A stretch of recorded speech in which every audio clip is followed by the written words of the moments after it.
Mister ladies viewers அனைவருக்கும் வணக்கம். நான் டாக்டர் நித்யா, சித்தா பிசிஷியன். ஆண்களுக்கு பெரும்பாலும் இருக்கக்கூடிய பிரச்சனை, அதாவது இப்பெல்லாம் பார்த்தோம்னா ஒரு 40 வயதை கடந்து வரக்கூடிய சில பிரச்சனைகள் ஆண்களுக்கு இருக்கும்.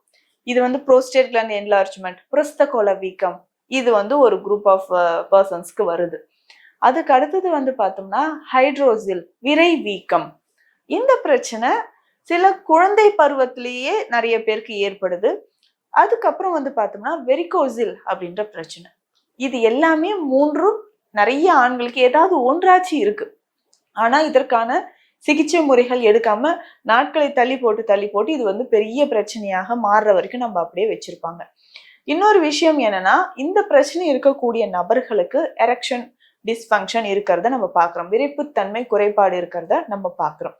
பொதுவாக இந்த விரைப்புத்தன்மை குறைபாடுக்கு நிறைய காரணங்கள் இருந்தாலும் இந்த 3 காரணங்கள் இருக்கக்கூடிய ஆண்கள் என்ன பண்றாங்கன்னா, இதை அலட்சியப்படுத்துறது. சரி, அப்புறம் பார்த்துக்கலாம், இதுக்கான சிகிச்சை எங்க போய் எடுக்கிறது, இதை கியூர் ஆகுமான்னு தெரியலையே, வெளியில யார்கிட்ட போய் இதெல்லாம் கேட்கறது அப்படின்னு சொல்லி விடும்போது இது ஆட்டோமேட்டிக்கா என்ன ஆகுதுன்னா, கொஞ்ச நாளுக்கு அப்புறம் அந்த விரைப்புத்தன்மையை பாதிப்பை ஏற்படுத்துது.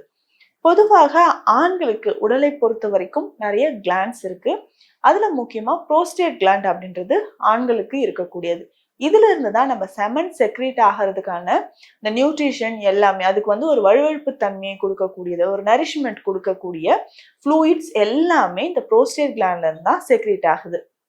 இது யூரினரி பிளாடருக்கு கீழே பாதாம் சைஸ்ல 2 பக்கம், எப்படி நம்ம கழுத்துக்கு கீழே கழுத்துல தைராய்டு கிளாண்ட் இருக்கு இல்லைங்களா, 2 பக்கமும், அதே மாதிரி நெக் ஆஃப் தி பிளாடர்னு சொல்லுவோம். பிளாடருக்கு கீழே நமக்கு இந்த புரோஸ்டேட் கிளாண்ட் இருக்கும்.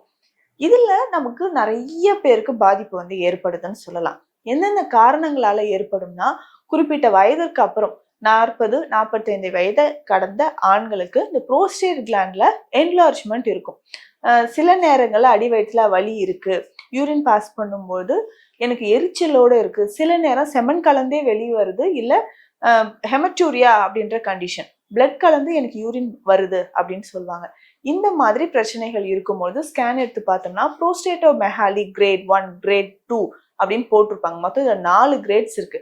ஒவ்வொரு கிரேடுக்கும் ஏத்த மாதிரி அதுல பிரச்சனைகள் இருக்குன்னு சொல்லலாம். அதுக்கப்புறம் பார்த்தோம்னா புரோஸ்டேட் ஸ்பெசிபிக் ஆன்டிஜன் அப்படின்ற ஒரு டெஸ்ட் இருக்கு. இதை எடுத்து பார்க்கும்போது புரோஸ்டேட் கிளாண்ட்ல கேன்சர் இருக்கா இல்லையான்றதை நம்ம தெரிஞ்சுக்கலாம். முக்கியமாக நிறைய ஆண்களுக்கு, பெண்களை பொறுத்த வரைக்கும் எப்படி பிரஸ்ட் கேன்சர் பரவலாக இருக்கோ அதே மாதிரி ஆண்களுக்கும் இந்த புரோஸ்டேட் கிளாண்ட்ல கேன்சர் அப்படின்றது பரவலாக இருக்கக்கூடிய ஒரு விஷயமாக இருக்கு. இப்போ இந்த புரோஸ்டேட் கிளாண்ட்ல என்ன ப்ராப்ளம் இருந்தாலும் அது டைரக்டா எரெக்ஷன், அதாவது விரைப்புத்தன்மையை பாதிக்கக்கூடியதாக தான் இருக்கு. அப்போ ஆரம்ப காலகட்டத்திலே புரோஸ்டேட் கிளாண்ட்ல பிரச்சனை இருந்துச்சுன்னா அதற்கேற்ற சிகிச்சை, சித்த மருந்துகளை, உணவு முறைகளும் நம்ம எடுத்துக்கலாம்.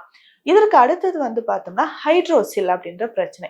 ஹைட்ரோசில் சொல்றது நம்ம உடல்ல இருக்கக்கூடிய நீர் அங்கங்க ஏதாவது அடிபட்டுச்சுன்னா, இல்ல ஏதாவது இன்ஃப்ளமேஷனோ இல்ல இன்ஃபெக்ஷனோ இருந்தா நீர் கோர்த்து இருக்கு அப்படின்னு நம்ம சொல்லுவோம். இதேதான் ஆண்களுக்கு விதைப்பையை சுத்தி நீர் கோர்த்து இருக்கும். இது சம்டைம்ஸ் அந்த நீரை இன்ஜெக்ட் பண்ணி வெளியில எடுத்தாலும் திரும்ப அது நீர் கோர்த்துக்க ஆரம்பிச்சுக்கும். இப்போ இந்த மாதிரி ஹைட்ரோசில் அப்படின்னு சொல்ற விரைவீக்கம் இருக்கிற கண்டிஷன்லயும் நிறைய பேருக்கு இந்த விரைப்புத்தன்மை இல்லாமல் இருக்கு. ஹைட்ரோசில் பொதுவாக யாருக்கெல்லாம் ஏற்படுது அப்படின்னு பார்த்தோம்னா, வயதை கடந்த 50 வயதை கடந்த ஒரு சில ஆண்களுக்கு இருக்கும்.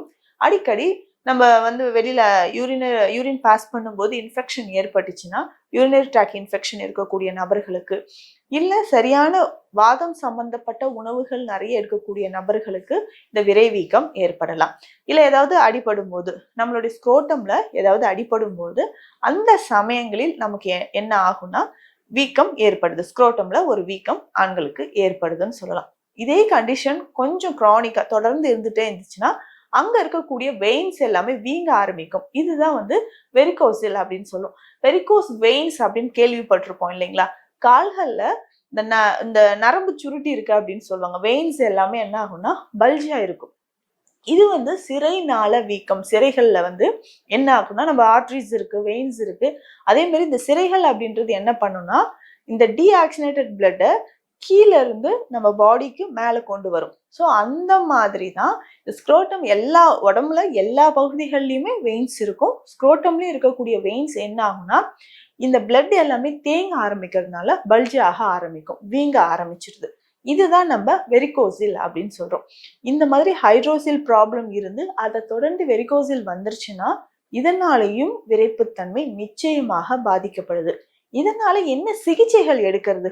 இப்போ இந்த ஹைட்ரோசில் ப்ராப்ளம் இருக்கு, விரைவீக்கம் இருக்கா, உடனே நான் என்ன பண்றது, இதுக்கான சிகிச்சைகள் என்ன எடுக்கலாம், இல்ல வெரிகோசில் பிரச்சனையை நான் எப்படி கியூர் பண்ணுவேன், இது நாளடைவில் பெருசாகிட்டே போகுது, வீக்கம் இருந்துகிட்டே இருக்கே அப்படின்னு சொல்லுங்க. ஏன்னா நீர்க்கோத்த மாதிரி பார்த்தோம்னா நல்ல பெருசா ஸ்க்ரோட்டம் வந்து ரொம்ப ஸ்வெல்லிங் ஆயிட்டு வீக்கம் அதிகமாயிட்டு அதுக்கு மேல இருக்கக்கூடிய வெயின்ஸ் எல்லாமே கண்ணுல டைரக்டா பார்க்கும்போதே அப்படியே விசிபிளா தெரியுற மாதிரி இருக்கும். தொட்டாலே வலி அதிகமா இருக்கும்.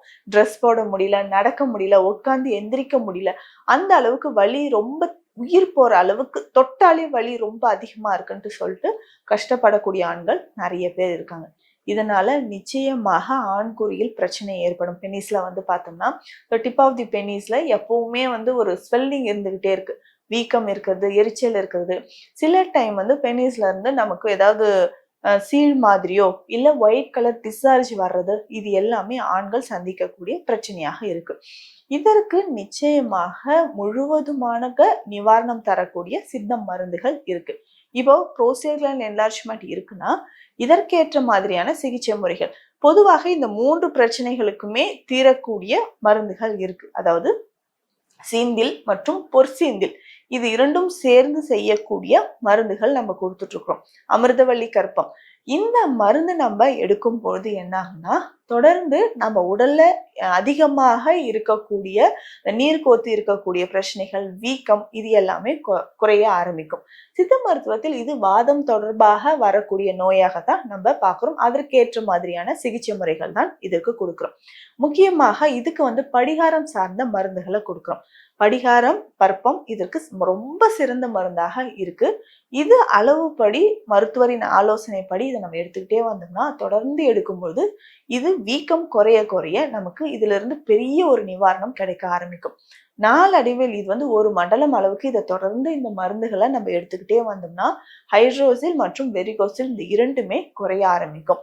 அதே மாதிரி கழற்சிக்காய் நம்ம எல்லாருக்குமே தெரியும். இதை கருப்ப முறைப்படி நம்ம சாப்பிட்டுட்டு வரலாம்.